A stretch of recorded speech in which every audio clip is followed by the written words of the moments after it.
Recording studio Madhepura. बीतल जाय उमर हमर दहने दिया नामा हो दहने दिया नामा बीतल जाय उमर हमर दहने दया नामा हो मानिला बचनमा कि मौगे बिना कि कन्या बिना सुना लागै छै गनमा कि मौगे बिना सुना लागै छै गनमा कि मौगी बिना सुना लागै छै गनमा कि बाबू हे हो मानिला बचनमा कि मौगी बिना सुना लागै छै गनमा कि मौगी बिना सुना लागै छै गनमा कि कन्या बिना सुना लागै छै गनमा ये बाबा विकास कि मौगी बिना कि कन्या बिना सुना मटियाला सीतामढ़ी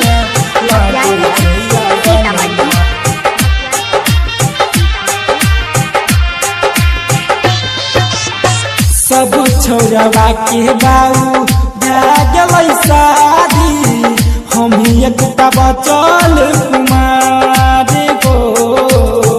कनिया जयता बाऊ खूब सुख मिलता खुश रहता पूरा परिवार गो ता कहिया हो बाऊ मनब हमर कहनमा ता कहिया हो बाऊ मनब हमर कहनमा कि मौगे बिना कि कन्या बिना सुना लागै छै गनमा कि मौगे बिना सुना लागै छै गनमा कि मौगे बिना विकास कि कन्या बिना सुना लागै छै गनमा हे हो बाबू दाढ़ी मोच पाकल जाइ छ हमर बाबू धीरे धीरे बढ़ै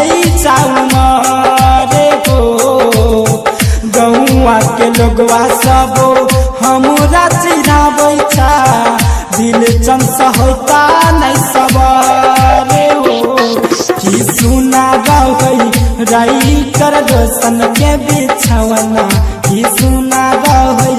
राइटर रोशन के बिछवना कि मौगी बिना कि कन्या बिना सुना लागै छै